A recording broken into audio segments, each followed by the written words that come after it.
Assalamualaikum warahmatullahi wabarakatuh.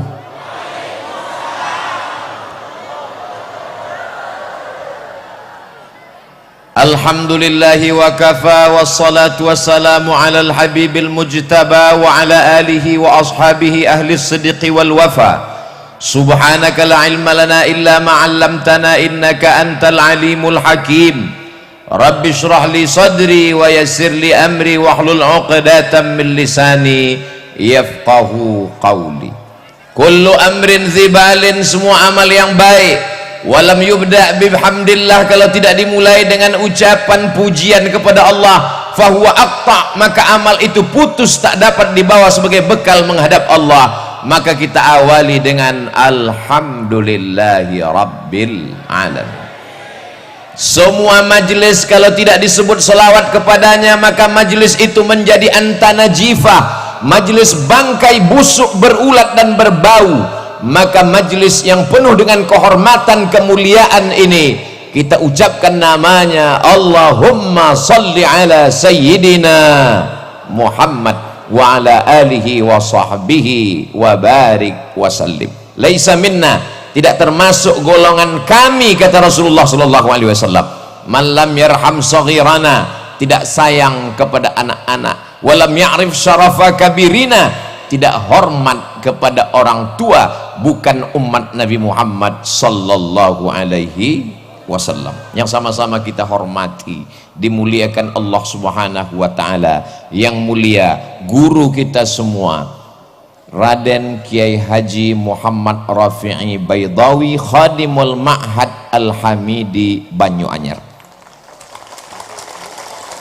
Guru kita Raden Kiai Haji Rafi'uddin Syamsul Arifin, Dewan Pengasuh Darul Ulum Banyuanyar.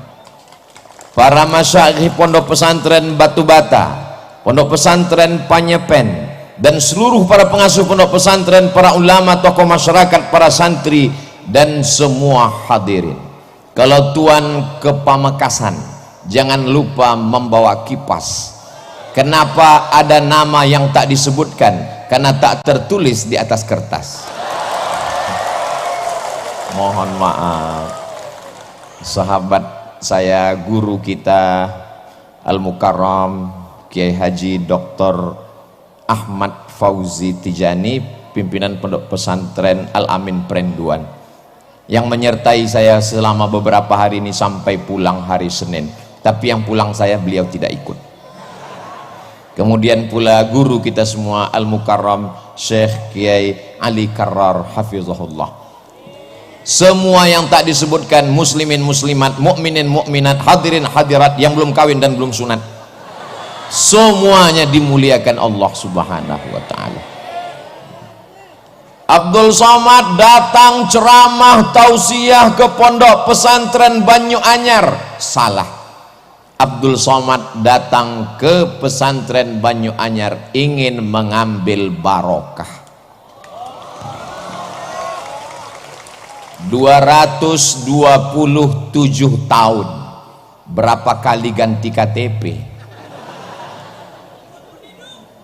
Bagaimana kemuliaan mereka? Suatu ketika Imam Ahmad bin Hanbal datang ke Masjid Nabawi, lalu tangannya mengusap mimbar Rasulullah sallallahu alaihi wasallam. Setelah dia usap mimbar Rasulullah, dia letakkan ke mulutnya, dia cium. Summa qabbalahu, dia cium telapak tangannya. Kenapa? Karena beliau ingin mendapatkan atharus salihin, bekas-bekas orang-orang soleh. Di sana ada bekas tapak kaki Rasulullah sallallahu alaihi wasallam. Setelah beliau meninggal, datang bekas tapak kaki Sayyidina Abu Bakar Siddiq. Setelah itu datang bekas tapak kaki Sayyidina Umar ibn al-Khattab. Setelah itu datang bekas tapak kaki Sayyidina Utsman ibn Affan. Setelah itu datang bekas tapak kaki Sayyidina Ali bin Abi Thalib. Setelah itu datang bekas tapak kaki Sayyidina Hasan ibni Ali radhiyallahu an. Setelah itu datang bekas tapak kaki siapa saja orang-orang soleh. Padahal ketika itu Imam Ahmad bin Hanbal meninggal tahun 241. Hari ini Abdul Somad datang setelah pesantren Banyu Anyar berdiri 275 tahun. Walaupun kita tidak bertemu dengan mereka di dunia, insya Allah kita akan bersama di surga Jannatul Firdaus. Berani sekali Ustaz Somad tausiah di depan para alim ulama. Tadi waktu Ustaz duduk baca apa? Kirim Al-Fatihah. Untuk Maulana Kiai Isbat, Al-Fatihah. Untuk Maulana Kiai Abdul Hamid sudah kirim Al-Fatihah. Untuk Kiai Baydawi sudah kirim Al-Fatihah. Supaya apa? Supaya melimpahlah madat dan barokahnya untuk kita semua, insya Allah. Ada seorang ulama ahli hadis yang memiliki majlis di Masjidil Haram, namanya Sayyid Alawi bin Abbas Al-Hasani. Kenapa disebut Al-Hasani? Karena dia keturunan Sayyidina Al-Hasan, anak Sayyidatuna Fatimah, anak Sayyidina wa Maulana wa Syafi'ina wa Dhukhrina wa Qurrati A'yunina Muhammad sallallahu alaihi wasallam. Sayyid Abbas sedang mengajar, lalu kemudian dia lihat ada orang tua yang sedang tawaf. Lalu dia bertanya kepada salah seorang muridnya, dia tanya kepada Kiai Baydawi, itu siapa? Orang tua itu adalah Sayyidil Walid, ayah saya. Ini orang salah satu daripada wali-wali Allah subhanahu wa ta'ala. La ya'riful wali illal wali. Tidak ada yang kenal wali kecuali wali.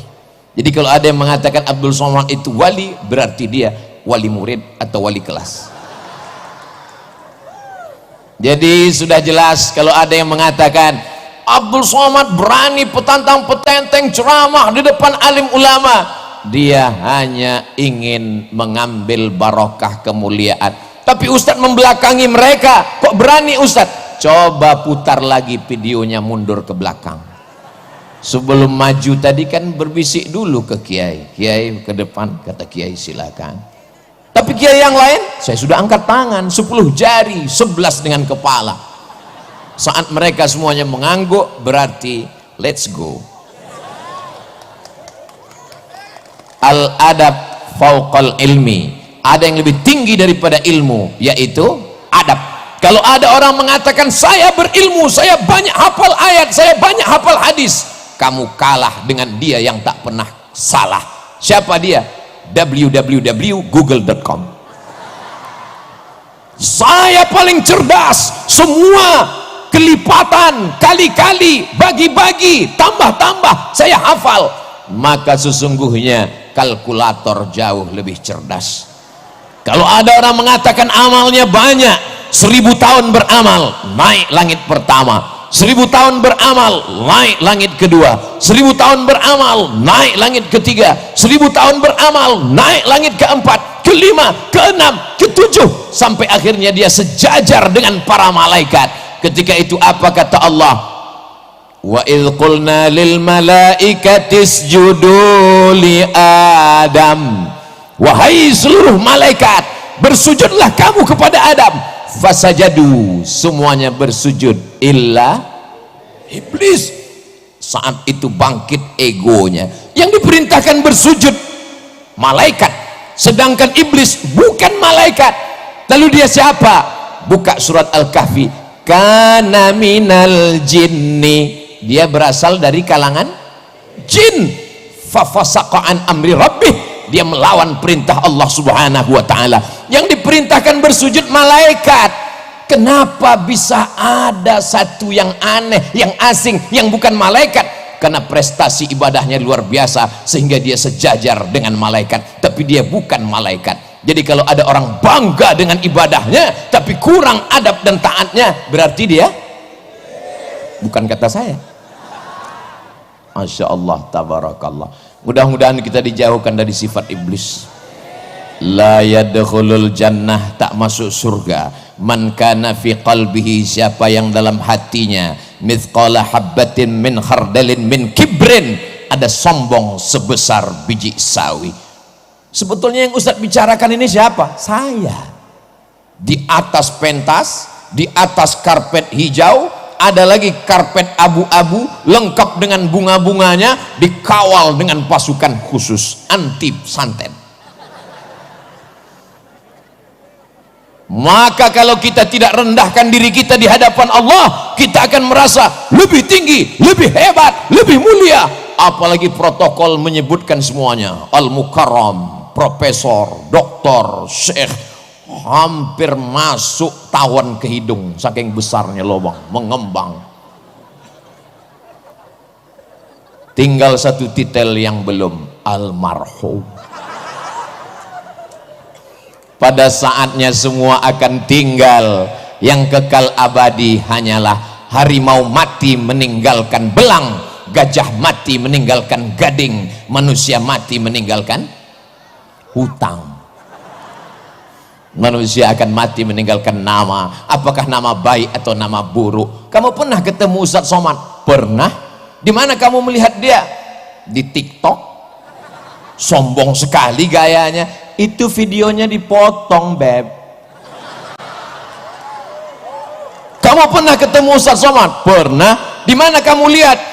Di Instagram, tapi cuma 1 menit, ngomongnya kasar. Itu orang nggak punya paket 2 giga. Kalau dia orang dari pesantren Banyu-Anyar, dia akan tonton dari awal sampai akhir. Judul videonya, mencari barokah di pesantren 227 tahun. Di mana bisa kami lihat Pak Ustadz? Channel Ustadz Abdul Somad Official. Subscribe, like, share, and comment. Saya paling takut ceramah kalau di hadapan kiai. Ini rasanya sekarang ini seperti peserta dacil, dai cilik menjelang malam Lailatul Qadar. Jadi nanti kalau ada, kenapa Ustaz selama tausiah itu ngelihatnya ke depan, ke kanan, ke kiri, nggak ada ngelihat ke belakang? Tahun bahannya hilang. Tema yang diberikan adalah bagaimana membumikan kitab kuning.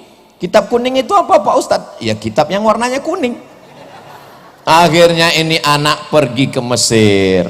Sampai di Mesir pergi ke toko-toko buku di dekat Masjid Al-Azhar, di dekat Masjid Kepala Sayyidina Al-Husain. Sampai di sana dia lihat ternyata kitabnya putih semua. Ternyata dicetak di Darul Fikri Beirut, kertasnya berwarna putih. Makna kitab kuning menurut istilah para alim ulama, guru-guru kita adalah disebut orang Arab dengan kutubut turas, kitab-kitab klasik yang ditulis ratusan bahkan ribuan tahun yang lalu. Saya kebetulan pernah kuliah di Malaysia, Universiti Kebangsaan Malaysia.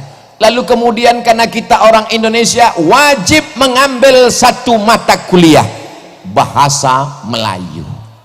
Padahal saya orang Melayu, bukan Melayu yang lari itu. Saya ini dari Sumatera, orang Riau, Melayu. Pokoknya kamu orang Indonesia wajib ngambil mata kuliah bahasa Melayu. Nama dosennya Cik Rusdi. Kumisnya tebal. Lalu kemudian di suatu hari dia pun datang masuk kelas membawa manuskrip tulisan. Dia katakan, ini adalah manuskrip Melayu umurnya 100 tahun. Coba kalian baca masing-masing, silakan. Begitu kami baca, nggak faham. Padahal bahasanya bahasa Melayu, umurnya baru 100 tahun. Tapi hari ini anak-anak pesantren Banyu-Anyar membaca kitab Sahih Al-Bukhari, ditulis oleh Imam Muhammad bin Ismail bin Ibrahim bin Al-Mughirah bin Bardisbah Al-Bukhari dari Uzbekistan, meninggal pada tahun 256 Hijrah. Umur kitab itu sekarang 1200 tahun. Semua santri faham. Kitab kuning yang mengaku orang Melayu, bahasa Indonesia, tapi ternyata tidak paham, padahal umur manuskrip baru 100 tahun. Kenapa kita bisa paham Sahih Al-Bukhari? Karena bahasa Arab tidak mengalami perubahan. Itulah dia bahasa Al-Quran. Al-Quran yang dibaca Nabi Muhammad SAW didengarkan oleh makmum. makmumnya membaca didengarkan oleh sahabat, sahabat membaca didengarkan tabi'in, tabi'in membaca didengar tabi'in sampai ke guru kita. Makanya kalau ada orang masuk Islam mu'alaf ngaji nggak pakai guru, dia hanya modal internet, dia cari Al-Quran digital, enter, habis itu dia coba-coba baca, dia akan baca alama, karena tulisannya alif baris atas, lam baris atas, mim baris atas, karena tidak berguru. Tapi ketika dia berguru, dia akan dengar bacaan yang benar, alif lam mim, tidak ada tulisannya begitu. Kita berguru kepada guru-guru kita. Itulah makanya disebutkan man la syaikha lahu fasyaitanu syaikhuhu, siapa yang tidak berguru maka setanlah gurunya. Alhamdulillah semua santri-santri dari sejak berdiri 227 tahun yang lalu, ternyata pecahan dari murid, dari santri yang mendirikan pondok-pondok pesantren, lebih dari 400 pondok pesantren, insya Allah akan terus bertambah, mengalir sebagai amal jariah sampai hari kiamat insya Allah. Kita tidak perlu ngaji pada kiai, kita tidak perlu ngaji sama ulama, cukup kembali kepada Al-Quran dan baca hadis Nabi. Berpeganglah kepada dua saja, Quran dan hadis. Oh gitu, iya. Lalu kamu belajar baca Quran sama siapa? Sama guru. Itu kan ulama. Guru saya boleh, guru kamu nggak boleh. Kebetulan kami di Sumatera, cara belajar baca Qurannya, alif di TA, alif di bawah I, alif depan U, A, I, U. Sahabat saya di Pulau Jawa, alif fathah A, alif kasroh I, alif dhammah U, A, I, U. Di Madura gimana cara bacanya? Nabi tidak mengatur cara membacanya, terserah pakai ijtihad apa. Dulu pakai qaidah Baghdadiyah, lalu kemudian muncul metode namanya Iqra, muncul lagi metode namanya Qiraati, muncul lagi metode namanya orang dari Batam namanya Pak Hatta, dia buat metode Hattaiyah. Kalau Abdul Somad buat metode Somadiyah. Ini adalah ijtihad untuk memberikan kemudahan-kemudahan. Lalu kalau dikatakan siapa yang membaca Quran dengan metode yang tidak diajarkan Nabi, maka dia sudah melakukan perbuatan bid'ah. Terbantahkan dengan ucapan Sayyidina Umar Ibnul Khattab saat melihat orang sholat tarawih dengan imam yang bagus, dengan jamaah yang ramai, dibuat 20 rakaat ditambah 3 witir. Apa kata beliau? Ni'matil bid'atu hadhihi, inilah sebaik-baik bid'ah, karena belum ada dilaksanakan di zaman Rasul, tapi perbuatan ini baik selama sesuai dengan Quran dan sunnah Rasulullah sallallahu alaihi wasallam. Suatu ketika saya sedang menyampaikan tausiah, datang orang ngasih kertas. Ustaz Somad, ini ada pertanyaan. Apa pertanyaannya? Yang ngasih pertanyaan pakai cincin emas. Kita tahu bahwa cincin emas hukumnya haram. Pas ditanya, kenapa kamu ke masjid pakai cincin emas? Saya mengikut perintah Al-Quran. Lama saya termenung, ayat yang mana ini? Dia bacakan ayat, ya ayyuhalladzina amanu, hai orang-orang beriman, khudzu zinatakum inda kulli masjid. Kalau kamu mau ke masjid, pakailah perhiasan-perhiasan. Ini perhiasannya. Gara-gara kembali ke Al-Quran tanpa melalui pemahaman ulama. Padahal asbabun nuzul ayat itu adalah ketika mereka dulu zaman jahiliyah melaksanakan tawaf di Masjidil Haram, bunyi kalimatnya oryanon talik, mohon maaf. Oryan, mohon maaf, tidak layak di depan kiai, telanjang, tidak pakai pakaian. Sebagaimana lahir tidak membawa dosa dan pakaian, maka tawaf pun tidak pakai pakaian. Turun ayat, ya ayyuhalladzina amanu, hai orang yang beriman, khudzu zinatakum, pakailah pakaian inda kulli masjid, ketika kamu mau masuk ke Masjidil Haram melaksanakan tawaf. Di mana kami bisa lihat penjelasan itu? Dalam kitab-kitab tafsir. Di antaranya tafsir Imam Abu Ja'far Ibnu Jarir At-Tabari pada abad ketiga. Berarti kitab ini umurnya 1100 tahun yang lalu. Masuk ke kategori kitab kuning? Maka dia kitab kuning walaupun warnanya putih. Jadi kalau ada orang yang mengatakan kita tidak perlu kitab kuning, kita cukup dengan Al-Quran, kalimatul haq urida bihal batil, kalimatnya benar, kita kembali ke Quran, tapi maknanya batil. Kenapa? Orang akan baca Quran sendiri, terjemahkan sendiri, pahami sendiri, nyasar sendiri. Kamu kalau nyasar, nyasar aja sendiri, jangan bawa-bawa orang lain. Betul? Jamaah yang dimuliakan Allah Subhanahu wa ta'ala, ini jamaah ramai luar biasa sampai nggak kelihatan ujungnya di mana. Kalau mau tahu ujungnya di mana, maka nyalakan semua handphone yang ada senternya. Yang nggak punya senter, beli senter, jual handphonenya. Maulaya salli wa sallim daiman abada ala habibika khairil khalqi kullihim Muhammadun sayyidul kaunaini wathaqalain wal fariqaini min arbin wa min ajami. Maulaya salli wa sallim daiman abada ala habibika khairil khalqi kullihim antal bulladhi turja syafa'atuhu likulli hawlim minal ahwali muqtahimi. Maulaya salli wa sallim daiman abada ala habibika khairil khalqi kullihim. Boleh dihidupkan lagi, takutnya nanti pulang miss call masuk baterai habis. Apa tadi yang dibacakan Ustadz Somad itu? Solawat. Solawat dari siapa? Imam Al-Busiri. Dia tinggal di mana?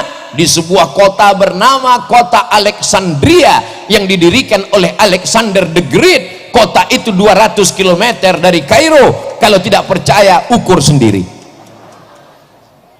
Anak-anak kita ketika nanti akan pergi ke Makkah melaksanakan tawaf sa'i dan umrah, mudah-mudahan mampir ke Iskandaria berziarah ke makam Imam Al-Busiri. Seorang laki-laki yang tidak berdaya, lumpuh, tidak bisa menulis, tidak bisa berjalan, tidak bisa berbuat apa-apa, tapi dia berusaha keras untuk membuat untayan kata, memaksakan diri dengan ujung jarinya memuji Rasulullah sallallahu alaihi wasallam. Akhirnya dia tulislah syair begitu indah sampai akhirnya dia tertidur lelap karena lelah dan letih. Lalu kemudian dia lihat ada sesosok orang yang begitu ganteng dan sempurna bercahaya membawakan jubah burdah. Maka setelah dia terbangun dan tersadar, sembuh sehat walafiat, maka dia berilah judul syair itu bernama syair burdah, karena hadiah dari Rasulullah sallallahu alaihi wasallam. Sembuh dalam keadaan sehat walafiat. Begitu indahnya kisah Al-Burdah, tapi begitu diperlihatkan kepada orang, apa kata mereka? Ini adalah sholawat bid'ah, wa kullu bid'atin dhalalah wa kullu dhalalatin finnar. Karena tidak dibuat oleh Nabi Muhammad sallallahu alaihi wasallam. Kalau tidak dilakukan Nabi, maka berarti perbuatan itu bid'ah. Apakah pernah Nabi membaca Maulaya salli wa sallim? Apakah pernah Nabi membaca salawat burdah? Tidak pernah. Kalau begitu maka perbuatan ini bid'ah, wa kullu bid'atin dhalalah wa kullu dhalalatin finnar. Sorga yang seluas langit dan bumi isinya cuma 3 aja, dia, istrinya, sama mertuanya. Berbahaya kalau kita tidak kembali kepada kitab kuning. Baca Sahih Bukhari, baca syarahnya yang ditulis oleh Al-Hafiz Ibnu Hajar Al-Asqalani, Fathul Bari namanya. Ditambah lagi Imam Al-Qastulani, ditambah lagi Imam Badruddin Al-Aini. Saya baca Sahih Muslim Pak Ustadz, kamu nggak paham, baca syarah penjelasannya, ditulis oleh Imam An-Nawawi dalam kitab Al-Minhaj syarah Sahih Muslim Ibn Al-Hajjaj. Saya baca kitab Muwatta Malik Pak Ustadz, kamu nggak ngerti, nanti kamu akan katakan dalam kitab Muwatta Malik ini hadisnya dhaif semua, sanadnya putus semua, ini balaghat, ini munqati'at, ini maqtu'at. Padahal sesungguhnya sanad-sanadnya sudah disambungkan oleh Imam Ibnu Abdul Bar dalam kitab At-Tamhid lima fil Muwatta minal ma'ani wal asanid.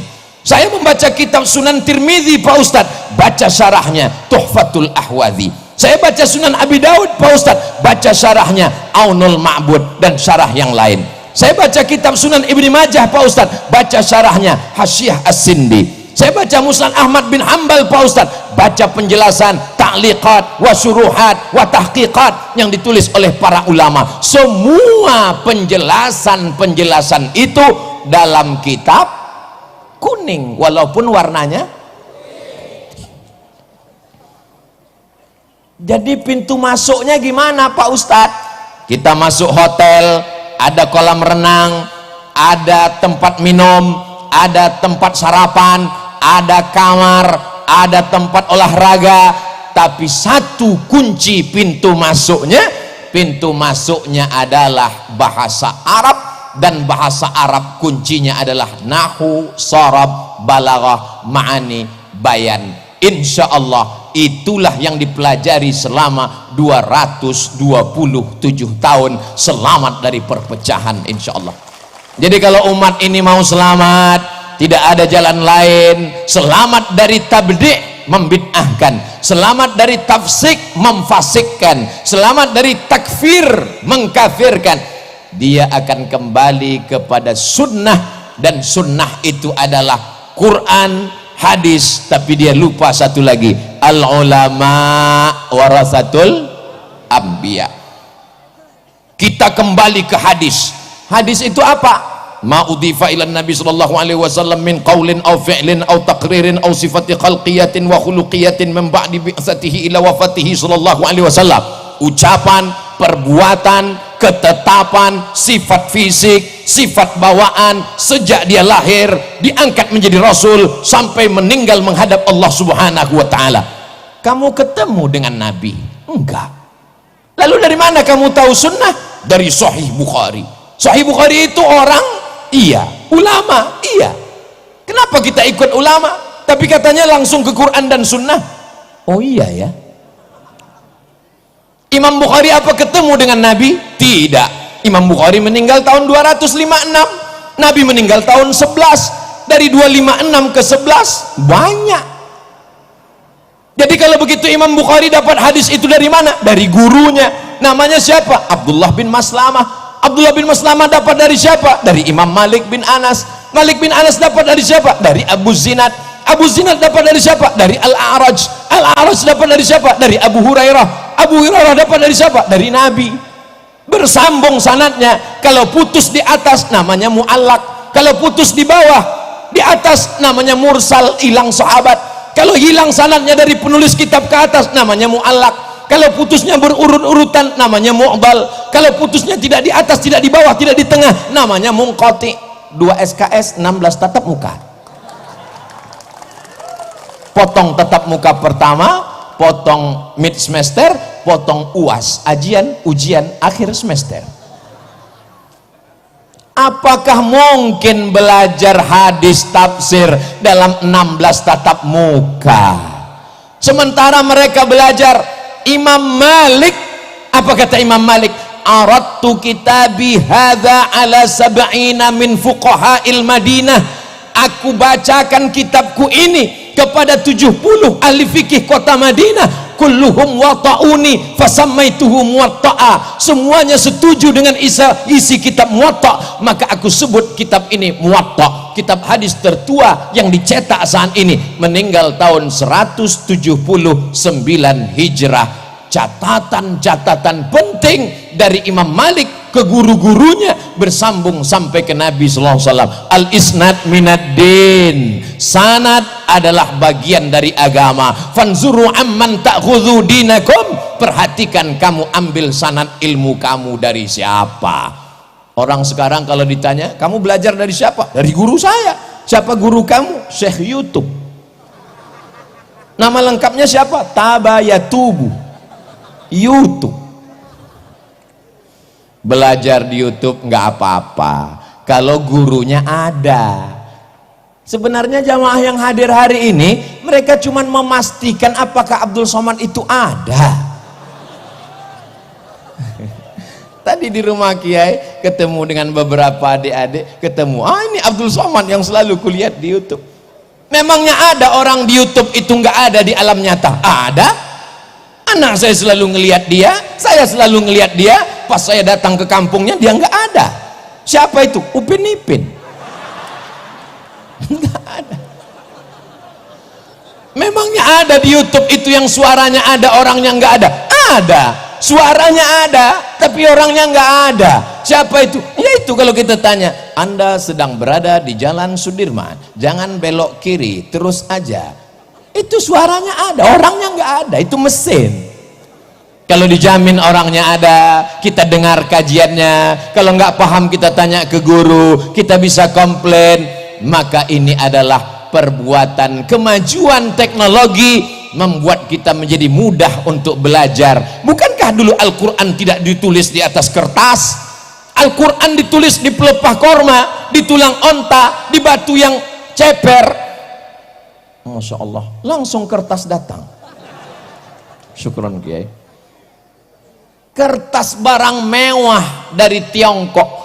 Mereka membuat bubur yang terbuat dari bambu, karena negeri itu disebut dengan negeri tirai bambu. Bambunya habis dimakan oleh panda. Lalu kemudian bambu dibubur. Setelah bubur bambu dijemur, jadilah kertas. Lalu kemudian kita pun sekarang menemukan ada yang disebut dengan pulp and paper. Pulp, bubur kertas. Paper, bubur yang sudah dibuat menjadi kertas. Kertasnya kenapa warnanya kuning? Karena terbuat dari ubi yang murah. Kertas yang mahal, yang punya uang adalah orang Eropa dan Amerika. Ini termasuk kertas yang mahal. Kenapa? Karena lintar, tintanya tidak luntur. Apa yang terjadi ketika kertas tidak ada? Mereka menulis Quran di pelepah korma, di tulang onta. Lalu kemudian kapan Al-Quran baru ditulis di atas kertas? Ketika 70 penghafal Quran meninggal dunia memerangi seorang nabi palsu bernama Musailamah Al-Kadzab. Nama kampungnya Yamamah, nama orangnya Musailamah, nama kampungnya Yamamah. Karena mikrofonnya kurang jelas, jamaah pulang ke rumah cerita nama nabi palsunya Yamamah, nama kampungnya Musailamah. Yang cerita serius, yang dengar ngangguk. Lalu kemudian apa yang terjadi? Ketika itu Sayyidina Umar Ibnul Khattab mengatakan, wahai khalifata Rasulillah, ini 70 penghafal Quran sudah meninggal dunia. Aku khawatir kalau penghafal Quran ini meninggal, Quran akan hilang. Kalau begitu kita mesti membukukan Al-Quran.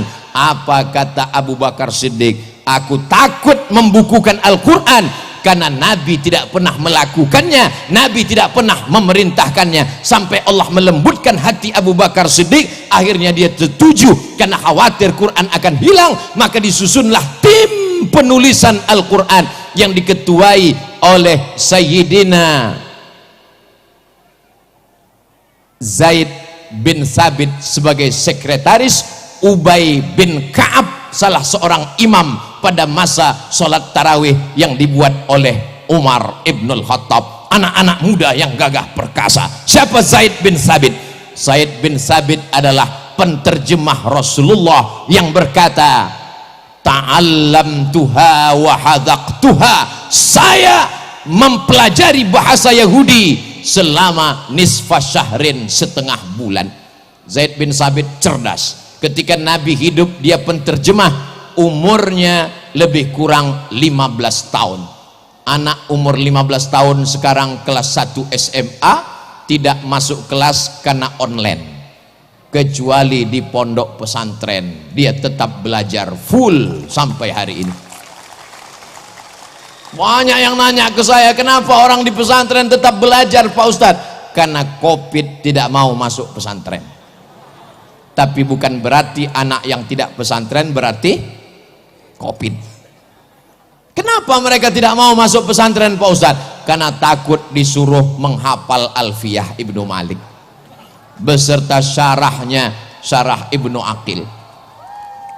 Pintu untuk masuk ke kitab-kitab kuning ini adalah bahasa. Diawali dari yang paling kecil, disusun ulama dari ujung dunia, tempat tenggelamnya matahari. Orang Arab menyebutnya Maghrib karena tempat tenggelam matahari. Sebelum Christopher Columbus menemukan benua Amerika, orang menganggap itulah tepian dunia. Negeri itu disebut dengan Maghribi, sekarang disebut dengan Maroko. Saya belajar di Maroko 2 tahun. Lalu kemudian setelah pulang ditanya, Ustadz dulu kuliah di mana? Maroko. Dekat dengan Merauke Pak Ustadz.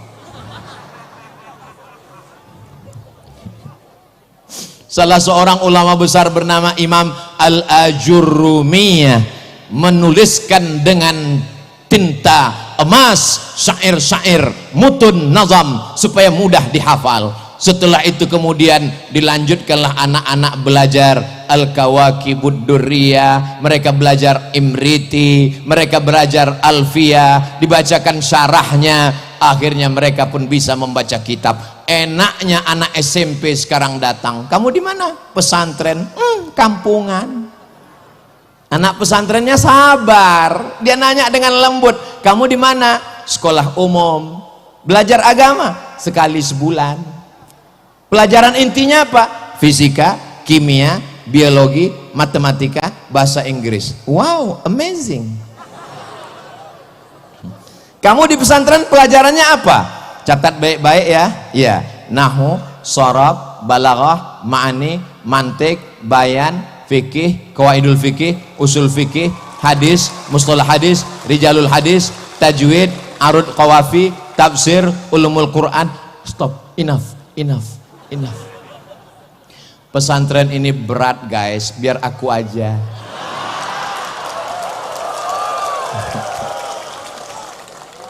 Banyak orang salah sangka, anaknya nggak lulus SMP negeri, nggak lulus SMP plus, nggak lulus SMP swasta karena mahal. Ya udahlah, masuk pesantren aja.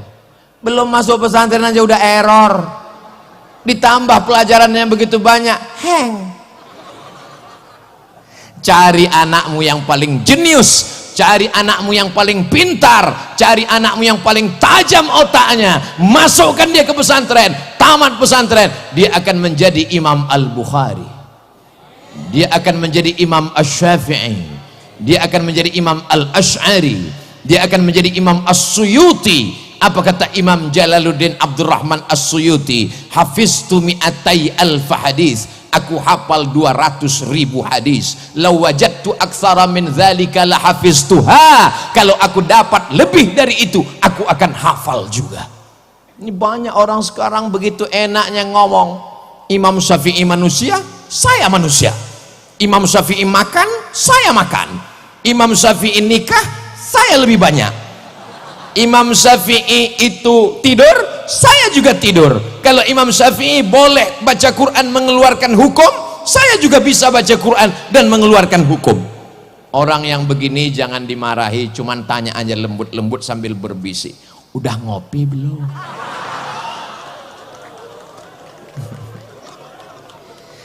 Imam Syafi'i kalau dia pulang dari masjid ke rumah, dia ambil kapas, dia sumbat telinganya. Sampai ke rumah orang nanya, kenapa disumbat? Karena kalau aku buka, semua yang aku dengar dari rumah sampai ke masjid, aku hafal. Oh, saya nggak percaya Pak Ustadz, kalimat Ustadz terlalu mengada-ada. Mana ada manusia yang secerdas itu? Cari aja di YouTube, www.youtube.com. Buat di situ tes IQ tertinggi internasional, akan dites manusia tercerdas di dunia di zaman sekarang. AAA QQ 7 BB QQ CC CC bisa dia ulang kembali. Orang yang seperti itulah yang cerdas, yang membaca Al-Quran, yang menghafal hadis Rasulullah Sallallahu Alaihi Wasallam. Jangan karena tidak bisa lalu dikatakan tidak ada. Tapi bukan berarti karena anak kita tidak secerdas itu lalu besok rame-rame narik anaknya dari pesantren. Anak-anakku yang sudah berada di pesantren, belajar kitab kuning, banggalah menjadi anak pesantren. Bangga apa tidak bangga? Mengalir pahalanya sampai hari kiamat anakku. Tapi saya mau jadi polisi Pak Ustadz. Emang saya nanti kalau pesantren punya ijazah? Loh, anak pesantren baca kitab, tapi mereka juga punya ijazah formal. Tapi setelah selesai sanawiyah 3 tahun, aliyah 3 tahun, mereka nggak pulang kampung. Pas ditanya, nggak pulang? Enggak. Kenapa? Kitabnya belum khatam. Lebih sayang kitab daripada ijazah formal. Ijazah formal bisa didapatkan dengan paket A, paket B, paket C. Tapi baca kitab dia mesti dibaca berulang-ulang, didengarkan, ngantuk dikit salah baca. Kitabnya bagus, tapi karena bahasa Arab ini begitu banyak, tulisannya mirip, cara bacanya beda. Al-jannah, al-habbah, al-junnah, al-jinnah, itu tulisannya sama semua. Makanya jangan baca kitab yang sudah digigit rayap. Nyari obat dari kitab lalu tulis, sebetulnya kitab itu tulisannya habbatun sauda, tapi karena digigit rayap tulisannya hayatun sauda, ular hitam dia tangkap, memang nggak sakit, mati langsung. Kalau ada dokter-dokter spesialis, ujian akhirnya sebelum buka praktek dia mesti bisa bahasa Latin. Kenapa?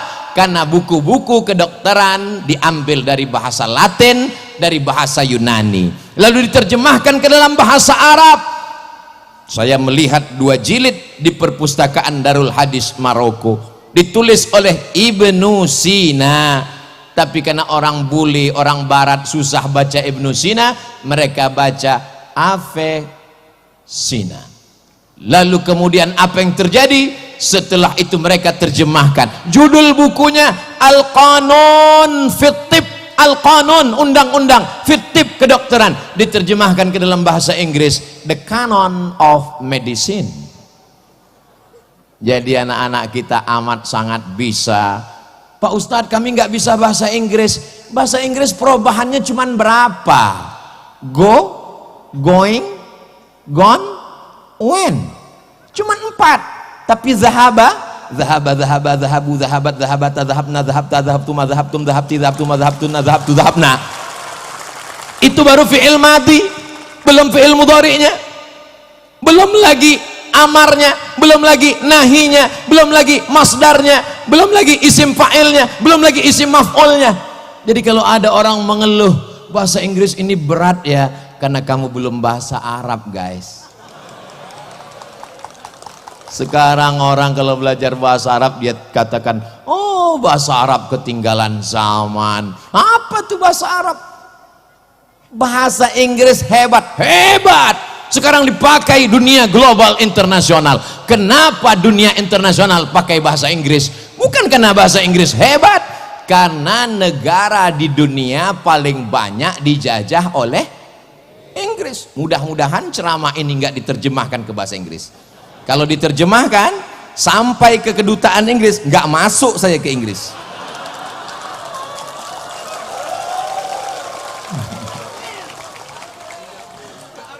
Apa maksa? Apa maknanya? Maka bahasa Arab itu disebut dengan lughatud dhad. Kenapa bahasa dhad? Karena tidak ada huruf dhad. Dalam bahasa Inggris ada huruf shin. Ada? Masa ada huruf shin dalam bahasa Inggris? Ada. Mana? Workshop, shopping center, sheriff. Ada. Ada dalam bahasa Inggris huruf tha. Ada. Health. how about your health? WHO itu singkatan dari World Health Organization. Tapi huruf bod, huruf ain, tidak ada dalam bahasa Inggris huruf ain. I love you. Tidak ada dalam bahasa Inggris qalqalah. Tidak ada. Makanya kamus bahasa Arab, kamus bahasa Indonesia lengkap Purwadarminta 1 jengkal. Tapi kamus Ibnu Manzur Lisanul Arab, kamus bahasa Arab, dulu ketika di pondok baru pakai kamus Munjid fil lughati wal a'lam, bangganya luar biasa. Dibawa ke masjid, sampai di masjid rupanya untuk bantal. Begitu melihat perpustakaan besar, Tajul Arus, Al-Muhit, Lisanul Arab, Al-Qamus, ternyata kamus-kamus ini luar biasa. Untuk onta saja berapa? An-Naqah, Al-Ibil, begitu banyak kata-katanya. Al-Jamal, mohon maaf Pak Jamal, jangan tersinggung. Tapi nama suami saya Jamal, itu pakai alif. Al-Jamal. Dalam bahasa Inggris, mau panjang mau pendek nggak ada beda. What are you doing? Nggak ada beda. Tapi dalam bahasa Arab berbeda panjangnya, berbeda intonasinya, berbeda maknanya. Suatu ketika saya pulang dari airport naik taksi. Lalu kemudian kawan saya nanya ke super taksi, ya sawa, enta arif tarik? La, ana la arif. Gara-gara alifnya dia pasang tarik, padahal yang betul mestinya dia tanya, enta arif tarik? Kamu tahu jalan nggak? Gara-gara alifnya dia pasang di tengah, akhirnya supir bilang, enta arif tarik? La, ana mus arif tarik. Tarik nama orang. Beda panjang pendek. Aina tadhhabu ya akhi? Ilal matar. Matar hujan. Mestinya pakai alif. Ilal matar. Tapi tidak selamanya juga mesti ketat seperti baca tajwid. Kalau tanwin ketemu dengan waw, mesti idgham, dimasukkan ke dalam. Akhirnya dia baca. Begitu kita datang ke rumah dia, ahlan wa sahla. Nah, itu hanya dalam bahasa Arab.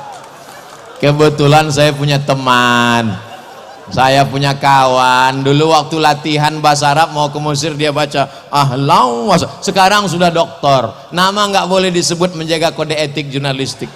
Setiap saya ketemu sama dia, doktor jurusan bahasa Arab, kalau ketemu sama dia ahlan wa sahla.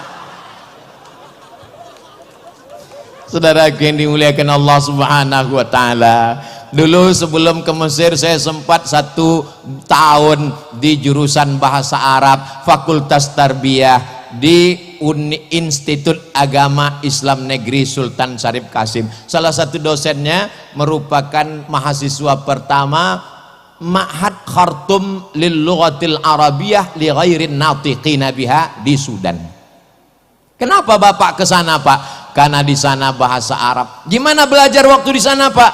Saya sampai di sana, kata dia, belajar lagi mengucapkan huruf-huruf. Masa S2 belajar huruf lagi? Ternyata penyebutan huruf kita salah, kata dia. Lalu saya penasaran, salahnya di mana? Kami di kelas dikasih kapas, 1 orang 1 kapas. Disuruh nyebut huruf fa. Semua disebut huruf fa. Pa. Siapa yang hurufnya keluar duluan, lalu kemudian kapasnya terbang, salah. Lalu saya tanya, yang benar gimana Ustadz? Kapasnya terbang duluan, hurufnya keluar dengan nada yang lembut. Sampai sehalus itu, sampai sedetail itu. Dari mulai makharijul hurufnya, sampai intonasinya, sampai idgham, ikhfa, gunnah, qalqalah bila gunnahnya. Makanya kalau kita dengar qari membaca Al-Quran, di mana dia memainkan suara sehingga masuk irama, bayati, soba, bayati, soba, sika, jaharka, ras. Ketika pada idgham, ketika pada gunnah, disitulah dia akan masukkan min qablikum. Bukan berarti, saya tahu bunyi itu tadi hanya untuk menyenangkan hati saya saja, walaupun suara ini tidak begitu. Tidak boleh melantunkan ayat-ayat Al-Quran dengan irama-irama, karena melantunkan, memasukkan irama ke dalam ayat Al-Quran adalah perbuatan yang terlarang. Oh gitu ya. Iya. Sekarang kita dengar Imam Masjidil Haram. Alhamdulillahi Rabbil Alamin Ar-Rahmanir Rahim Maliki Yaumiddin. Itu ada iramanya enggak? Ada. Gimana baca Al-Fatihah enggak pakai irama? Alhamdulillah Rabbil Alamin Ar-Rahmanir Rahim Maliki Yaumiddin. Siapa bilang enggak ada iramanya? Azan enggak boleh panjang-panjang. Loh, azan di Saudi Arabia Allah panjang. Azan nggak pakai irama gimana bunyinya? Allahu Akbar, Allahu Akbar. Itu yang muazinnya Babin Kamtibmas. Mereka walaupun polisi, walaupun tentara, Babinsa nggak tinggal sholat berjamaah. Kalau azannya lembut, jamaahnya tidur. As-salatu khairum minan naum. Maka Pak Babinsa dengan Babin Kamtibmas dia robah iramanya. As-salatu khairum minan naum. Langsung jamaah siap. Likulli makan maqal. Anak pesantren dengan ijazahnya dia bisa jadi dokter spesialis, apalagi kalau dia hafal Quran dia bisa dapat beasiswa. Sekarang ada namanya Bintara Santri Angkatan Darat, dia bisa jadi jenderal. Bintang 7 jangan sakit kepala, cukup bintang 4 saja. Ketika dia punya kekuasaan dia akan menolong agama Allah, tapi basicnya mestilah pesantren. Saya diceritakan oleh sahabat saya, dulu kiai-kiai itu menjadi pasukan Hizbullah, menjadi pasukan pengusir tentara Jepang dan Belanda. Teriakan mereka adalah teriakan Allahu Akbar. Santri-santri dulu orang mengatakan hari kita mengusir Belanda adalah tanggal 10 November. Betul, tidak salah. Tapi kenapa orang bersemangat berjihad tak takut mati 10 November? Karena sebelumnya ada resolusi jihad tanggal 22 Oktober. Dari 22 Oktober ke 10 November, pada saat itu ada perjuangan luar biasa. Ulama lah yang mengajarkan bahwa kalau kau mati, kau akan mati syahid. Sehingga mereka berjuang li'i'la'i kalimatillah. Allahu Akbar. Maka Belanda lari pontang-panting, Jepang lari pontang-panting, tinggal sendalnya. Itulah disebut dengan sendal Jepang. Dan pesantren Banyuanyar, betul, menjadi bukti sejarah salah satu rudal Belanda mendarat kemari. Dan mukjizat karomah, kalau mukjizat untuk Nabi, karomah untuk wali Allah, tidak meledak, tidak meledak. Lalu apa yang terjadi? Lalu dibongkar, dibuang misiunya, dibuang kabel-kabelnya. Sekarang untuk jadi teng teng teng teng teng teng teng. Jamaah yang dimuliakan Allah Subhanahu wa taala, karamah yang diberikan Allah kepada para wali-wali Allah untuk apa? Menunjukkan bahwa dia ada. La yazalu abdi yataqarrabu ilayya bin nawafil. Kalau hambaku itu mendekatkan diri kepadaku dengan ibadah sunnah, hatta uhibbah, hadis sahih Muslim, sampai aku cinta kepadanya. Fa idza ahbabtu, kalau aku sudah cinta kepadanya, fa akunu ainahu yubsiru biha, aku akan menjadi matanya, dengan matanya dia akan memandang. Bukan berarti dia menyatu dengan Allah, tapi kemudian pandangannya adalah pandangan Allah Subhanahu wa taala. Tidak ada yang sulit bagi Allah. Innama amruhu idza arada syai'an ayyaqula lahu kun. Apa maknanya? Anak kita yang di pesantren baca kitab bahasa Arab, ijazah dapat, selesai, fikihnya mantap, ngerti Quran, ngerti hadis, bisa lulus apapun, yang paling diinginkan adalah barokah guru, barokah habaib, barokah kiai. Banyak orang berilmu tapi tidak ada barokahnya. Rezeki juga begitu, duitnya banyak tapi nggak ada barokahnya. Duit apa namanya? Duit hantu dimakan setan. Mudah-mudahan dengan majelis ilmu hidup kita jadi barokah, anak-anak kita barokah menjadi soleh dan solihah, istrinya barokah menjadi penyejuk mata, penenang jiwa. Saya Pak Ustadz kalau ngelihat istri itu senang sekali. Tapi kamu belum nikah, lihat istri orang Pak Ustadz. Oh jangan. Mohon maaf Kiai, saya keceplosan. Masya Allah, tabarakallah. Allahumma salli ala Sayyidina Muhammad wa ashghili zalimin bizalimin wa akhrijna min bainihim salimin wa ala alihi wa sahbihi ajma'in. Sallallahu rabbuna ala nuril mubin Ahmad al-Mustafa sayyidil mursalin wa ala alihi wa sahbihi ajma'in wa ala alihi wa sahbihi ajma'in.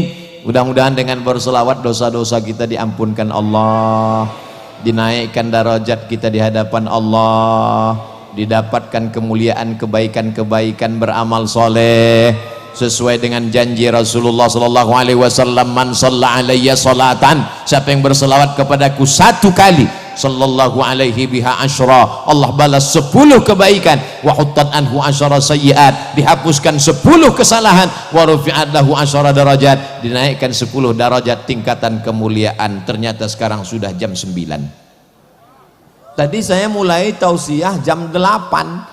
Begitu saya cerita, nyampaikan ini, ngomong, lihat jam, udah jam 9. Ternyata ngomong di depan orang yang hatinya khusyuk itu nggak terasa 1 jam. Ustadz Somad nih basa-basi aja ngomong pelipur lara. Enggak, dari tadi sampai sekarang saya belum ada ngelihat jam. Wallahi tallahi billahi, saya ceramah terus baru lihat jam, loh sudah 1 jam. Sampai-sampai saya ragu, jangan-jangan jam ini mati. Ternyata kalau kita ngomong, orang hatinya terbuka, kita menyampaikan juga cair, tak terasa. Saya pernah tausiah, rasanya lama sekali menjelang buka puasa.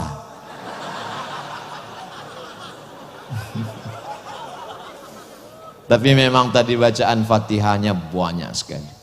Untuk Kiai Isbat Al-Fatihah, untuk Kiai Abdul Hamid Al-Fatihah, untuk Kiai Baydawi Al-Fatihah, untuk Mbah Khalil Bangkalan Al-Fatihah, untuk para habaib, para ulama Al-Fatihah. Kenapa? Tidak ada tempat kita bersandar kecuali kepada, loh Ustadz katanya kepada Allah, kenapa mesti kepada tadi hamba Allah itu? Oke. Suatu ketika Khalid bin Walid kehilangan pecinya. Peci saya mana? Peci saya mana? Peci saya mana? Lalu kemudian sahabat mengatakan, peci kan banyak jual di pasar, kenapa sibuk nyari peci? Bukan pecinya, di dalam peci itu ada rambut Rasulullah sallallahu alaihi wasallam. Pertanyaannya, kenapa nggak langsung aja ke Allah? Kenapa melalui rambut Rasulullah? Asma binti Abi Bakar, kalau anaknya sakit, dia ambil qirbah. Qirbah adalah kulit kambing, tempat air minum. Karena waktu itu belum ada lagi tempat air minum canggih seperti sekarang.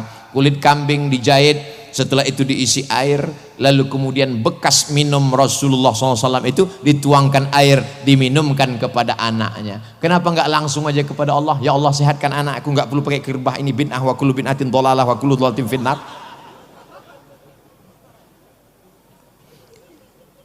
Ketika Nabi Yakub menangisi anaknya Yusuf, Nabi Ibrahim alaihissalam punya anak namanya Ishak. Ishak punya anak laki-laki namanya Yakub. Yakub punya anak laki-laki namanya Yusuf punya saudara namanya Yahuza. Keturunan Yahuza disebut dengan Yahudi.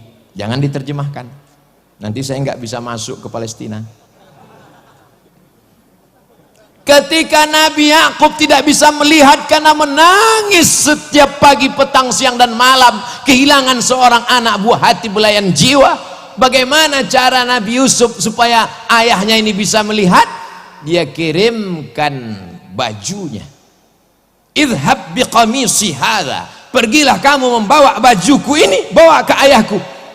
Kenapa? Nanti kalau sudah baju ini sampai ya'ti basira, dia akan bisa melihat. Kenapa Nabi Yusuf nggak berdoa aja, ya Allah bukakan mata bapakku? Dan bapaknya juga Nabi. Kenapa Nabi Yakub nggak? Kenapa mesti pakai baju Yusuf? Bukankah karena baju itu dulu pandangannya hilang, karena baju itu dilumuri dengan darah kambing, lalu dikatakan inilah baju Yusuf, padahal itu adalah damun kadzib, darah bohong, darah dusta. Sebagaimana dulu baju itu menghilangkan pandangannya, sekarang Allah ingin menunjukkan mukjizatnya. Ketika baju itu datang sampai, apa kata Nabi Yakub? Inni la ajidu riha Yusuf, aku mencium bau semerbak anakku Yusuf. Ternyata bau manusia nggak sama. Setelah diteliti sekarang, ternyata bukan cuma cap jempol yang tak sama. Seorang ibu yang membesarkan anaknya, buah hati belayan jiwanya, 9 bulan 10 hari dia kandung. Di Pulau Madura ngandung masih 9 bulan 10 hari. Masih alhamdulillah. Di tempat lain sudah ekspres. Dia susukan 2 tahun lamanya, dia tahu bau anaknya, dia dapat mencium. Inilah ajidu riha Yusuf. Ketika baju Yusuf datang dia cium, lalu kemudian terbuka matanya. Kenapa tidak langsung berdoa kepada Allah? Melalui wasilah orang-orang soleh. Jadi kalau ada orang mengambil barokah dari para alim ulama, dari para habaib, dari zuriat Rasulullah, dari orang-orang yang dianggap wali Allah, yang dinyatakan wali masyhur, menyatakan ini wali Allah, dan dia mastur, dia tidak pernah mengakui dirinya, tapi orang lain mengatakannya, maka saya termasuk orang yang selalu suka mengambil barokah-barokah. Mudah-mudahan barokah ini melimpah kepada kita semua insyaallah. Di mana kita bisa dapatkan itu? Di dalam kitab kuning. Idza matal insan, kalau manusia mati, begitu dalam Sahih Muslim. Tapi ada juga yang meriwayatkannya idza mata ibnu Adam, enggak apa-apa, karena memang kita semuanya adalah anak Adam. Yang tidak keturunan Adam berarti keturunan monyet menurut Charles Darwin. Idza matal insan, kalau manusia mati, inqata'a, putus. Lalu setelah orang meninggal ada keluarganya ngaji. Bismillahirrahmanirrahim. Yasin wal Qur'anil Hakim. Kalau baca Yasin begitu slow, pelan, karena banyak juga orang sekarang baca Yasin cepat sekali, 120 km per detik. Turja'un. Datang orang membacakan hadis, idza matal insan, idza mata ibnu Adam, inqata'a amaluhu. Jangan bacakan lagi karena sudah putus. Yang putus itu apa? Yang putus itu adalah orang yang meninggal putus amal taklifi. Orang meninggal nggak wajib sholat, orang meninggal nggak wajib puasa, orang meninggal nggak wajib bayar zakat. Maka kalau ada orang nggak mau sholat, nggak zakat, nggak puasa, maka dia mesti.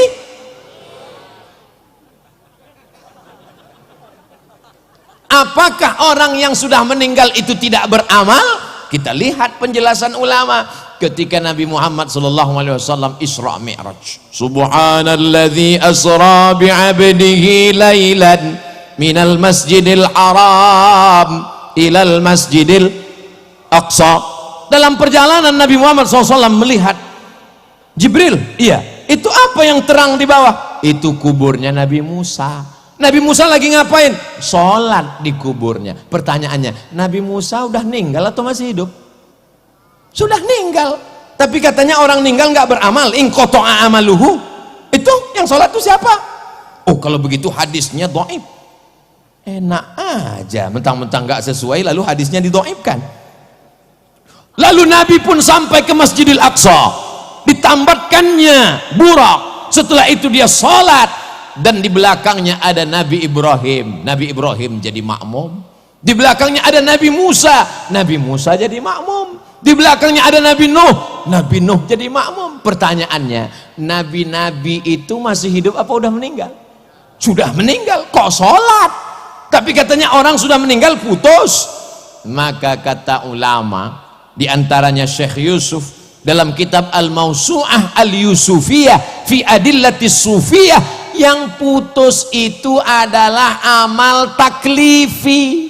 Dia tidak lagi sholat wajib, dia tidak lagi zakat wajib, dia tidak lagi zikir baca Quran wajib, tapi bahwa mereka beramal, maka sesungguhnya wali-wali Allah, orang mati syahid, para nabi, mereka tetap beramal. Kalau mereka tidak beramal, tidak mungkin mereka menjawab salam kita saat lewat di makam. Assalamualaikum ya ahlad diyar minal mu'minin wa inna insyaallah bikum lahiqun yarhamullahu mustaqdimina wal mustaakhirin nas'alullah lana wa lakumul afiyah. Kalau hafal panjang, kalau nggak hafal gerak-gerakkan aja mulut.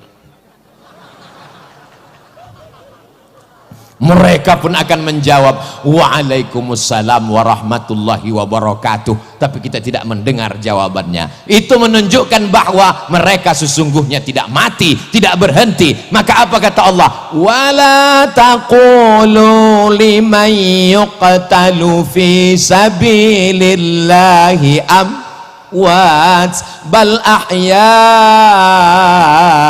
walakin la tash'urun.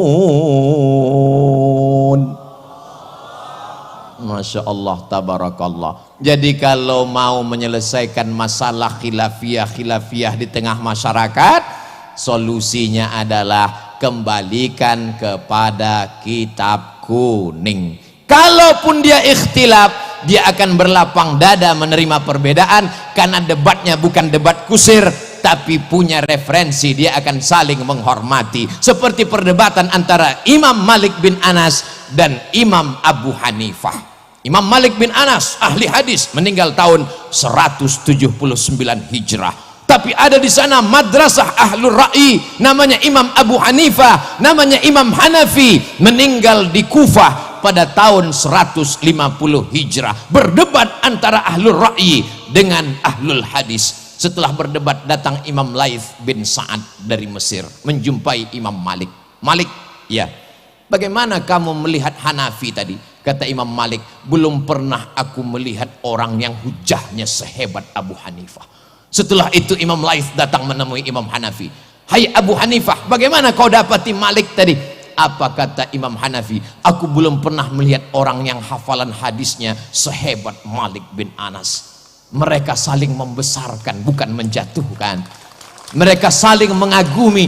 Itulah ikhtilaf salaf, itulah ikhtilaf orang berilmu. Betul kata Imam Muhammad bin Idris Asy-Syafi'i, ma jadaltu aliman illa ghalabtuhu wa ma jadaltu jahilan illa ghalabani. Kalau aku berdebat dengan orang alim berilmu, aku menang. Tapi kalau aku berdebat dengan orang dungu, aku selalu kalah. Kenapa? Karena mereka berdebat bukan dengan ilmu, tapi berdebatnya dengan urat leher. Kalau cerita urat leher, siapa yang paling kuat teriak, dialah yang menang.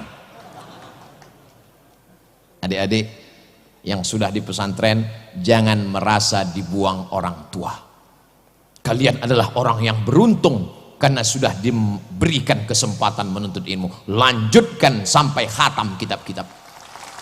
Ini banyak sekarang anak-anak kalau dimasukkan ke pesantren merasa anak yang sudah dibuang.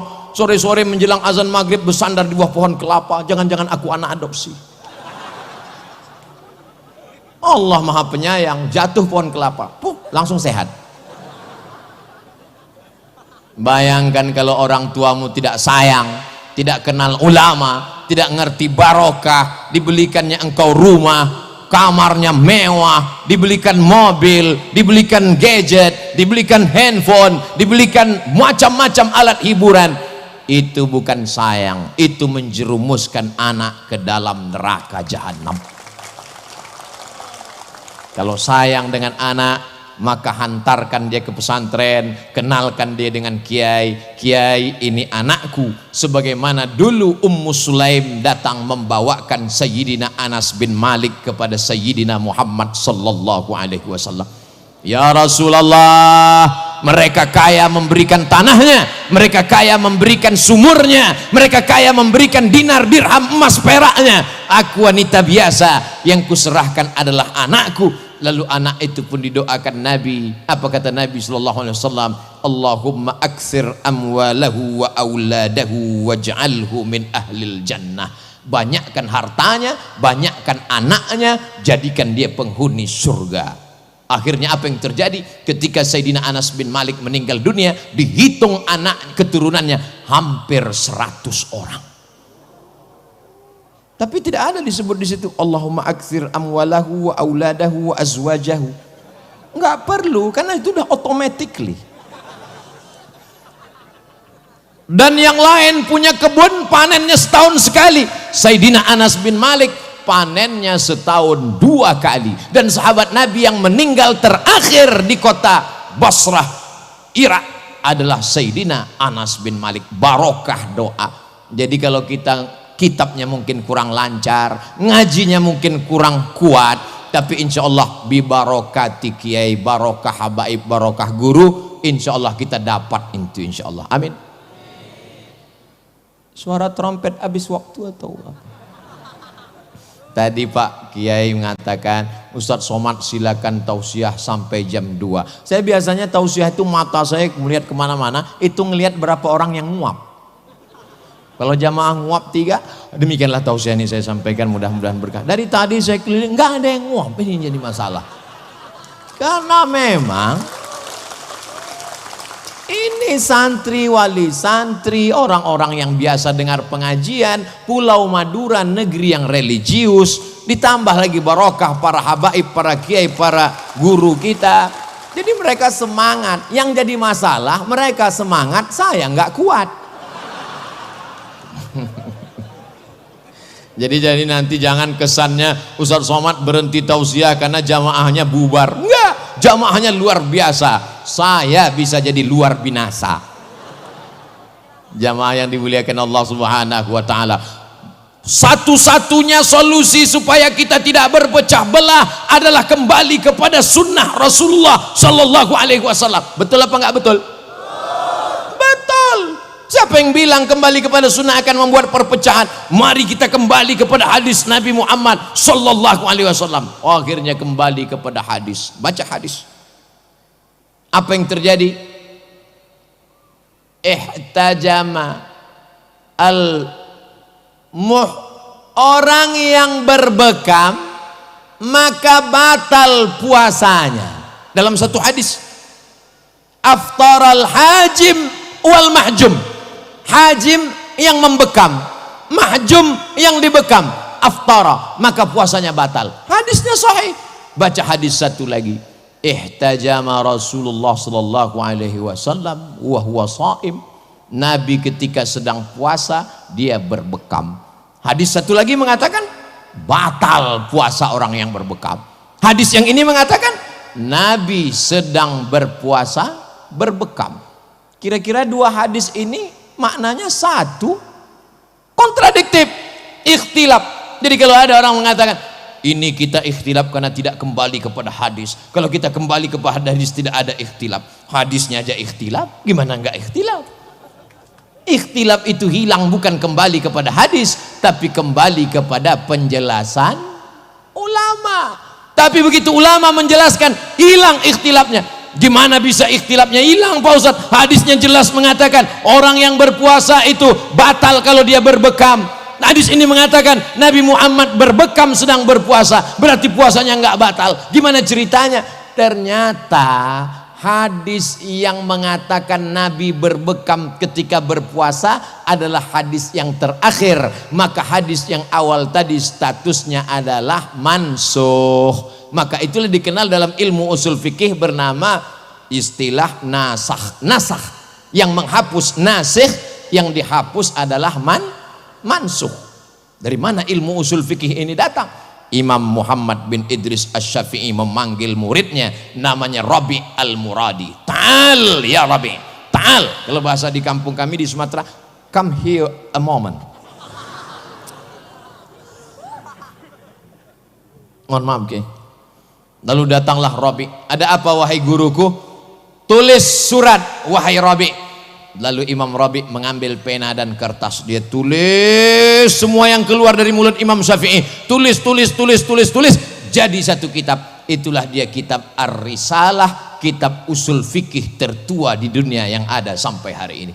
Betul kata Imam Ahmad bin Hambal, kami menghafal hadis tapi kami tidak mengerti mana hadis am, mana hadis khas, mana mutlak, mana muqayyad, tidak mengerti. Maka datang seorang yang dikirim Allah Subhanahu wa taala, pewaris para nabi. Jadi kalau ada orang mengatakan kami mengagumi Imam Syafi'i, kenapa? Karena kebetulan guru kami mazhabnya Syafi'i. Enggak salah. Ibu mengagumi Imam Syafi'i? Oh jelas Pak Ustaz. Kenapa? Suami saya namanya Pak Syafi'i. Mohon maaf Pak Syafi'i, jangan tersinggung. Tapi orang yang berilmu dia mengatakan Imam Syafi'i lah datang menyelesaikan ikhtilaf-ikhtilaf yang ada di kepala ahli hadis. Ahli hadis hebat, luar biasa, tapi mereka ini seperti orang yang menjual obat. Lalu datang apoteker, lalu datang dokternya yang menentukan dosisnya, yang mengatakan ini nasakh, ini mansuh. Oh ini bukan nasikh mansuh, tapi ini al-jam'u. Oh ini adalah menjelaskan. Itu semua adalah ulama. Tapi sekarang banyak orang tak percaya kepada ulama. Kalau mobilnya rusak, dia bawa ke bengkel. AC-nya rusak, dia bawa ke tukang servis. Handphonenya rusak, dia bawa ke counter HP. Tapi kalau agamanya rusak, dia betulin sendiri. Kita nggak perlu pada ulama, kita bisa baca sendiri. Waktu mobilmu rusak, bisa kau betulin sendiri. Saya perlu pada bengkel. Tapi kenapa pada ulama kau tak percaya? Dan sekarang ada pula orang yang memaksa setiap anak-anak mesti mengikut selera dia. Jangan belajar kitab kuning aja, jangan ngapal Quran aja, belajar fisika, belajar biologi, belajar kimia, belajar sains teknologi. Betul, tidak salah, tapi takutnya nanti orang pesantren membalik juga. Dia datang ke dosen fisika, dia datang ke guru kimia. Jangan cuman hebat kimia aja, baca juga ini Alfiyah Ibnu Malik, baca juga ini kitab kuning. Bisa orang berpikir terbalik demikian. Kita semua diberikan kelebihan-kelebihan. Ada mungkin kelebihannya di bidang ilmu umum, ada kelebihan di bidang ilmu agama, tapi semua kelebihan ini dipakai untuk menolong agama Allah. In tansurullah yansurkum. Jadi anak kita kemana kelihatan kecenderungannya, insya Allah kita arahkan ke sana. Anak saya ini kemana-mana Pak Ustadz selalu bawa jarum suntik, dokter spesialis. Nggak lulus Pak Ustadz, pecandu narkoba. Nauzubillah, nauzubillah, nauzubillah. Anak saya ini kemana-mana selalu mandi ke sungai, angkatan laut. Anak saya ini main semprit-sempritan, polisi lalu lintas. Tapi selalu bawa bola, wasit. Ternyata orang barat punya ilmu. Jadi anak-anak itu sudah tahu bakatnya dari kecil, diarahkan ke sana. Sekarang saya menemukan beberapa jamaah dokter tapi hobinya nulis novel. Setelah ditanya-tanya kronologis ceritanya, rupanya saya dulu nih fakultas kedokteran terpaksa Pak Ustadz. Untung nggak salah suntik. Jadi kita lihat bakat anak kita ini kemana. Ustadz Somad dulu bakatnya gimana? Saya dulu, ini rumah saya, ini ada warung di dekat rumah, jual minyak, jual gula, jual. Saya anak pertama, adik saya satu laki-laki. Mak saya nyuruh saya pergi beli minyak, beli gula ke samping, saya pun pergi. Kalau pergi saya nggak pulang-pulang. Kenapa? Diajak cerita sama yang tukang. Jadi dari kecil saya ini memang suka tukang cerita.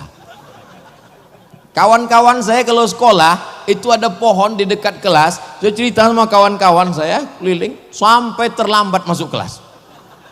Jadi perlu juga kita cari orang yang pandai bercerita tapi bukan tukang dongeng, supaya ceritanya itu berkualitas, diisi dengan ayat, diisi dengan hadis, diisi dengan penjelasan agama, maka sesuai. Ada orang yang tidak pandai bercerita tapi nulisnya mantap, nulis novel berat, menceritakan tentang ulama ini berat, tapi begitu ditulis dalam bentuk novel maka luar biasa. Berdakwah, ceramah, apalagi kalau ceramahnya ngamuk-ngamuk, marah-marah, berat. Tapi kalau dituliskan dalam novel, Masya Allah, saya pulang mendarat ke Jakarta, mampir di rumah teman saya lihat ada novel, saya tanya, itu novel? Iya, bestseller, baru cetak. Berapa lama kau baca? Habis maghrib, selesai azan subuh, khatam. Apa judulnya? Ketika Cinta Bertasbih. Di dalamnya ada kisah-kisah dakwah. Jadi dakwah ini bisa lewat cerita. Itulah yang dilakukan oleh Wali Songo dulu ketika mereka menebarkan Islam. Mereka tahu saudara-saudara di Nusantara ini hobinya nyanyi-nyanyi, suka melantunkan, maka mereka buatkan ada wayangnya, ada lagunya. Dan kalau kita lihat lagu-lagu sholawat itu banyak sekali yang tidak ditemukan di Mesir. Saya di Mesir 4 tahun nggak pernah dengar sholawat itu, iramanya itu nggak pernah saya dengar. Kemudian saya pindah ke Maroko 2 tahun, nggak pernah saya dengar. Ustaz Somad ini kan bilang di Mesir 4 tahun, Maroko 2 tahun, di Sudan dia cuma mau bilang lama di Arab. Kalau cuma lama di Arab, onta lebih lama Pak Ustaz.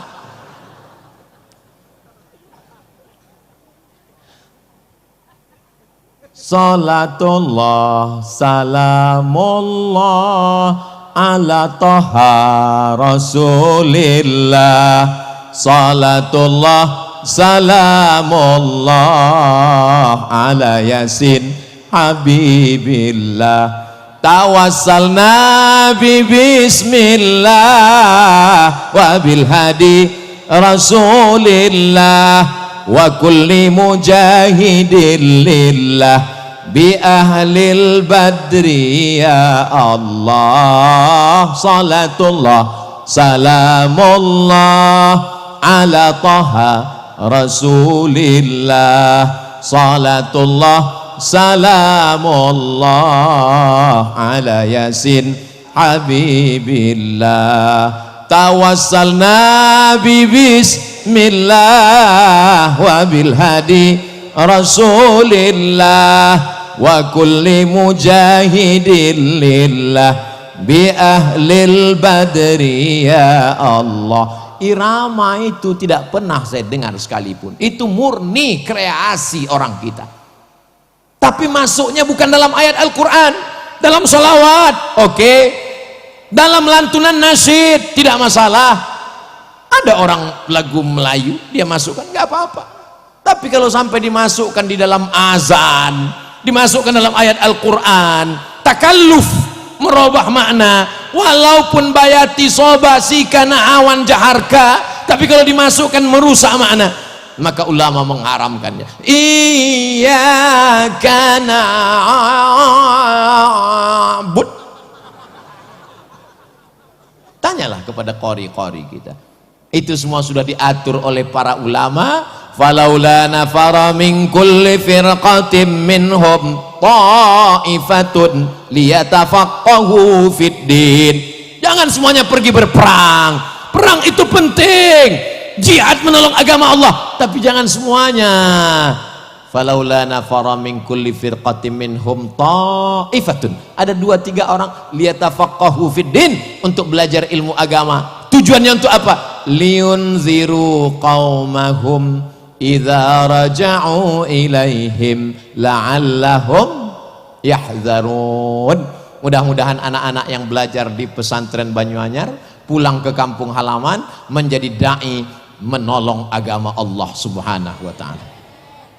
Saya ini orangnya bodoh Pak Ustadz, dulu nggak ngaji Pak Ustadz, maka saya balas kebodohan saya.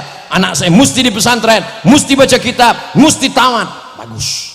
Sekarang ada orang berpikiran lain. Saya ini bodoh Pak Ustadz, anak saya mesti lebih bodoh dari saya.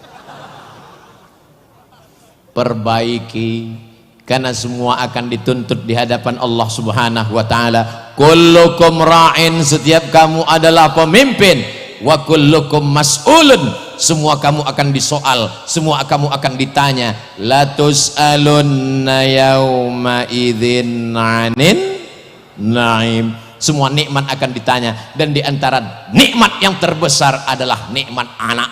Berapa banyak orang minta punya anak? Rabbi habli minas sholihin, Rabbi habli min ladunka dzurriatan thayyibah. Rabbana hab lana min azwajina wa dzurriyyatina qurrata a'yun waj'alna lil muttaqina imama. Semua anak-anak muda ini akan menjadi anak-anak yang soleh dan solehah.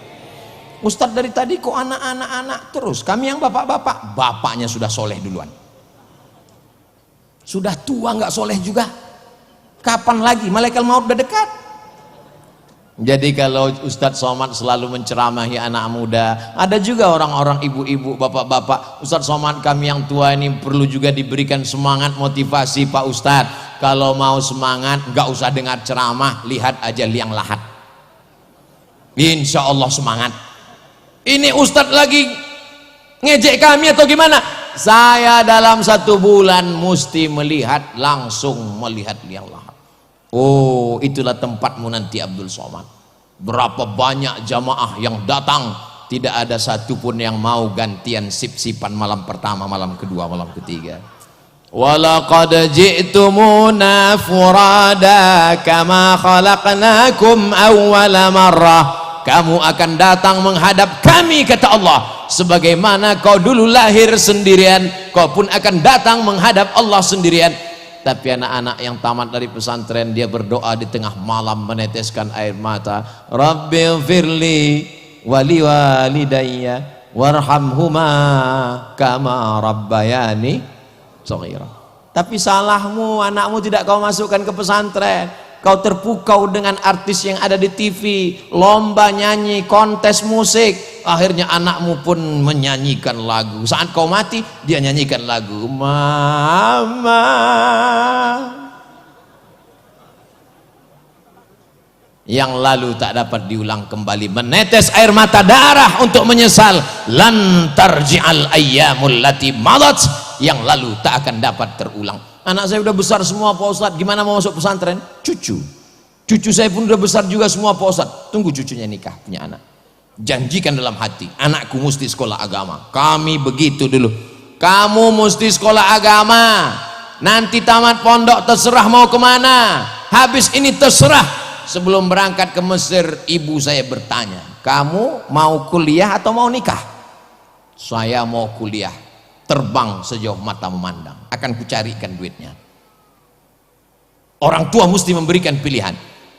Datang jamaah ngadu ke saya, Ustadz Somad, anak saya ini bingung, saya tanya mau kuliah nggak mau, tapi sampai sekarang nggak jelas, tolong nasihati Pak Ustadz. Saya bilang saya nggak bisa ngasih nasihat, tolong jumpai sekali aja Pak Ustadz. Oke, besok habis sholat Jumat kita ketemu. Begitu habis sholat Jumat ketemu, saya pakai jurus ibu saya 20 tahun yang lalu. Saya tanya, mau nikah apa mau kawin? Mau nikah apa mau kuliah? Mau kuliah Pak Ustadz. Kuliah jurusan apa? Saya mau ambil politeknik. Ini anaknya mau. Sama saya selama ini nggak mau. Masalah komunikasi aja. Insya Allah anak-anak kita ini diajak dialog dengan baik. Kamu mesti masuk pesantren nak. Pesantren itu enak. Nanti kamu insya Allah bisa baca kitab. Kamu akan selamat dunia akhirat. Kamu akan membahagiakan aku alam barzah terang benderang sejauh mata memandang. Kapan kau berbakti pada orang tua? Aku nggak mau di pesantren. Nanti kau titipkan ke panti asuhan. Ayah mau. Oh, Pak Ustadz meneror anak. Tidak, bawa dia jalan-jalan ke pondok pesantren, melihat. Jangan dilepas anak dengan tangisan.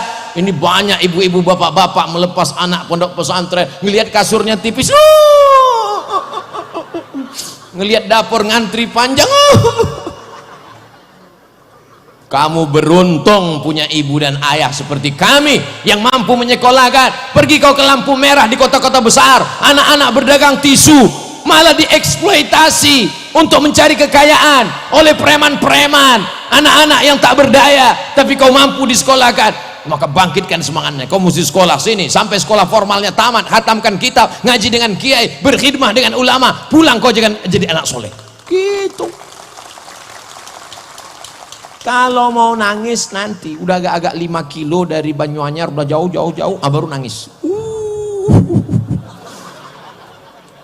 Nangislah di tengah malam mengadu kepada Allah. Bacakan Al-Fatihah, bertawassul kepada Rasulullah dengan bersalawat. Lembutkan hati anakku, jadikan dia anak yang berbakti kepada agama, nusa dan bangsa.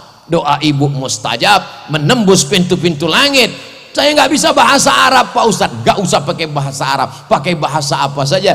Allah Ta'ala maha tahu. Allah ya dzal jalali wal ikram ya fa'alul lima yurid ya man qada amran innama yaqulu lahu kun fayakun.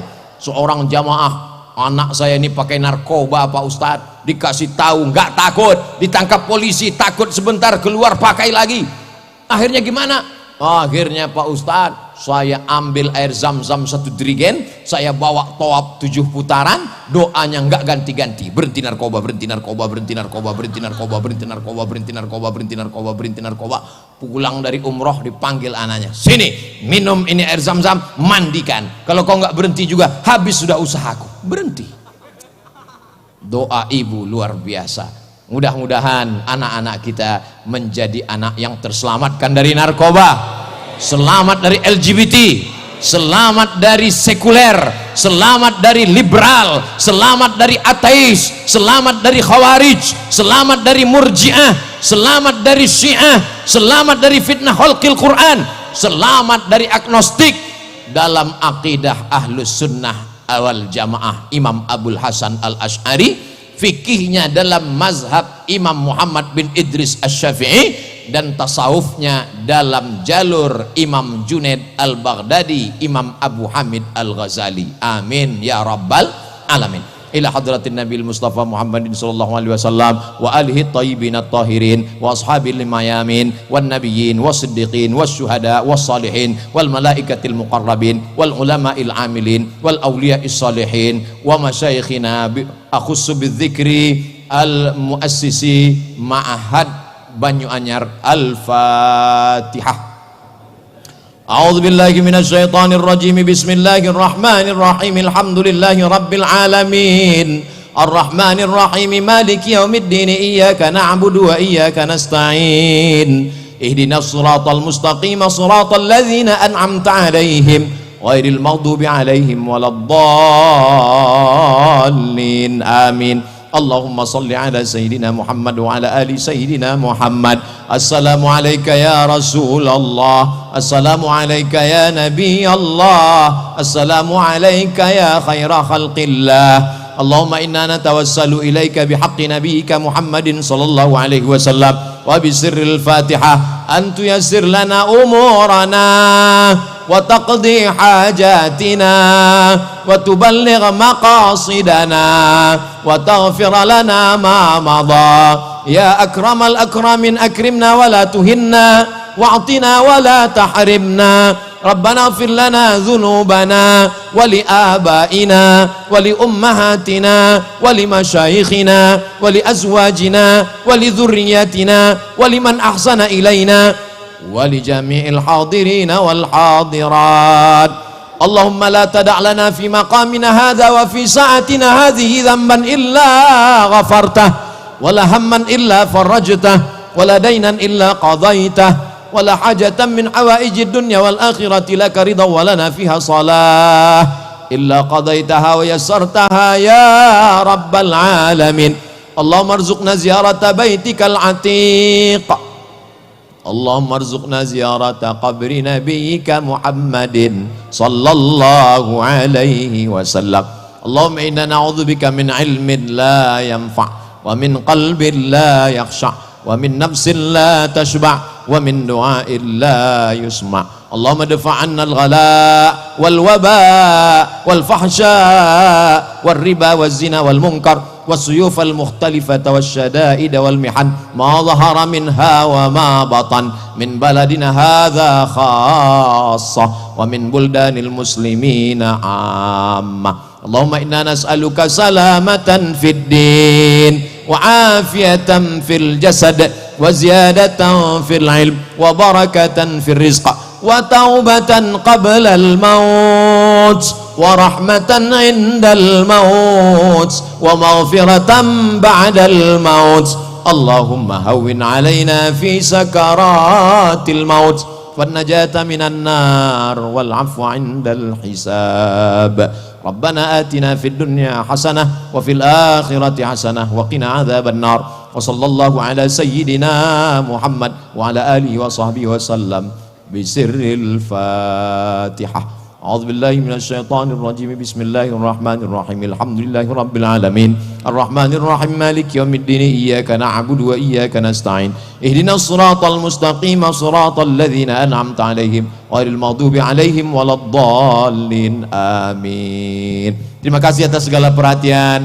Mohon maaf atas segala kesilapan dan kekhilafan. Aqulu qawli hadza astaghfirullah li wa lakum. Wallahul muwaffiq ila aqwamit thariq. Wassalamu alaikum warahmatullahi wabarakatuh. Waalaikumsalam.